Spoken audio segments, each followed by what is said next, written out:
Every day, new technology is being developed. The market has grown exponentially for decades, and it's not showing any signs of ever slowing down ever again. Let's take a look at the most promising bits of technology, tech that will change the world. Have you tried a biometric security system? What difference would quantum computing make? Can we do more with blockchain than just cryptocurrency? Answers to all these questions and more in this video. To start, we have biometrics. Never again having to come up with a new password that is unlike any other that you've used, but is also super memorable.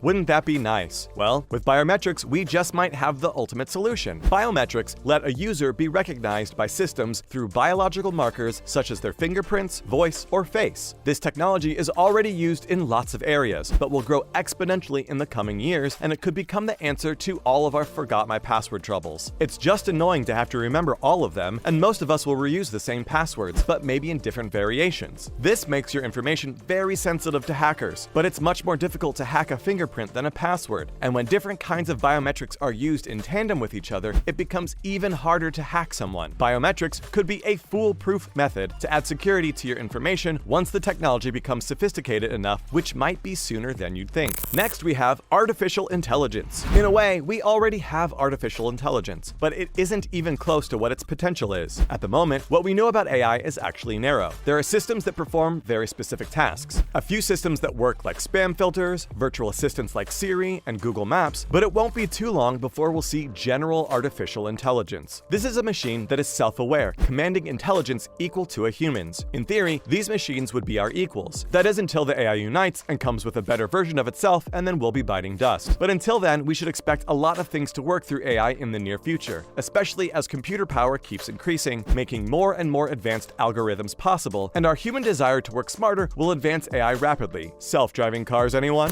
Next up, we have natural language processing. As far as AI has already come, there are still parts of the technology that have lots of learning to do. One of these subfields is natural language processing. When it comes to language, there are a lot of human feelings that go into the correct usage of words. There's a lot of nuance. In the end, words are arbitrary symbols. You can have one word with 4 different meanings depending on the context and circumstance, or 3 words that all mean just one thing. Algorithms don't have the sophistication of accurately picking up on these finer details yet. But once we teach AI to work itself through the hodgepodge of symbols, sounds, gestures, and cultural cues that we use to express meanings and ideas, its use would be endless. Think instant translation of live conversations, actually intelligent chatbots that don't send you through an infinite loop, and virtual editors. As our technology grows, so do all the subfields. This one could be useful to many of us, with the world getting smaller and smaller and more connected every day, so it won't surprise us if this kind of language processing will be normal before long. And following up, quantum computing. Before we can all use any of these technologies though, we'll have to see the development of something else. We're talking about quantum computing. Without getting too deep into it so that no one gets a headache, it's computers that are able to solve problems much faster and much more accurately than the modern supercomputers of today. It's going to be a while before we'll see anything resembling quantum computing in the comfort of our own homes, but quantum computing will be the backbone of all the technology we talked about before. With quantum computing, big data will become much more manageable. It can tackle problems we face today with things like the processing of natural language with ease. Quantum computing could also cut developmental time and a lot of money through quick simulations and solve multivariable optimization problems effortlessly. We haven't even started to imagine the possibilities once quantum computers are the norm. Now don't go anywhere, still to come. Does virtual and/or augmented reality have a future? Would 5G internet really make that big of a difference? And how could we make more use out of the technology that made cryptocurrency possible? And with all virtual advancements, do robots even matter anymore? So let's go. First up, virtual and augmented reality. A good setup doesn't have to cost you a fortune anymore, and computers do get better and better with each new generation. Lots of people don't mind investing in good hardware, and with big players like Meta and Google having a strong interest in virtual reality, we might be on the verge of entering an era where augmented and virtual, if not mixed reality, is just as normal as our mobile phones have become. Mobile phones are one of the reasons why virtual reality will be much easier to sell as well, and with more people preferring to work from home, there's a demand for making virtually shared business places that use mixed reality technologies so people can continue holding meetings or work on group projects. Some people believe this is only the beginning of augmented and virtual reality. One of those people is Chairman and CEO of the X Prize Foundation, Peter Diamandis. He imagines this bit of technology revolutionizing the customer experience in retail. His idea would be, for example, to allow customers to try on clothes in a virtual avatar from the comfort of their own home. Right now, most of the technology is being used by the gaming and the entertainment industries, but it has a lot of potential outside of those walls, especially once we've found a way to make the hardware less bulky. Word is that Google is working on a standalone headset. Next, why does the 5G internet matter a lot? When all you know is that we're currently using 4G internet and the future will be 5G internet, that probably sounds a little anticlimactic. There's just not a lot of difference between 4 and 5, but there's a reason whole countries were competing to be the first to have a fully functional nationwide 5G network. And the reason is the many revolutionary innovations experts have predicted will be built right on top of the brighter and better 5G network. And we will have to have a little patience to finally see the true fruits of that. But once the new innovations take root, we're talking about complete smart cities, fully automated stores and factories, even remote surgeries. 5G will have much faster speeds and a whole lot higher bandwidth and lower lag. To put it into some contrast, 4G made apps like Uber possible. With 5G, having self-driving cars is only some technology away from becoming reality. The current network can still get clogged up when too many people are trying to connect at the same time. That will be history with 5G, which is going to bring down latency to all but zero. This is essential for technologies like self-driving cars, where any lag could end in catastrophe. Following, further exploration of blockchain possibilities. No, we're not going to talk about Bitcoin. This is about the technology's underlying online ledger, the blockchain. Bitcoin and everything in relation to it were met with a lot of resistance through its first few years, but the world is finally catching up on all the good things that could come out of it. And blockchain is also starting to catch the attention of organizations that need to store records, which is, honestly, all of them. Blockchain's decentralized design makes it hard to lose records or to tamper with them. As such, blockchain could be used by hospitals to store and share health documents. It could make tamper-proof secure online voting platforms. You could track logistics across international supply chains. Its potential for cybersecurity alone is an extremely attractive future to look forward to. As with a lot of these technologies, they've really only just been born, and its potential is something far beyond our current understanding of it. And now, yes, robots matter. That robots are the future is no surprise to anyone, but that future might be upon us much sooner than we anticipated, with the aforementioned technology growing and learning exponentially as well. A robotics workforce will no longer be something of sci-fi movies, but reality. In the coming years, we'll see a shift in where robots will be used. They'll move from factories to the main street, where they'll perform rudimentary tasks like deliveries and cleaning. But from there, we can expect more and more jobs that will get relief from the help of some kind of robot. And no, robots aren't here to replace us completely. Not yet, at least. We still have a long way to go before there is such thing as a general AI. More people will move into soft-skilled, human-focused jobs, and they will find that robots aren't so bad after all. Things like lifting will be part of the past. Humans will still be needed for a lot of tasks. We'll just have the help of robots to make our jobs a lot easier. And that was it. Which of these technologies are you most excited about? Or is there something that we left out which deserves our attention? Let us know in the comments, and thanks for watching.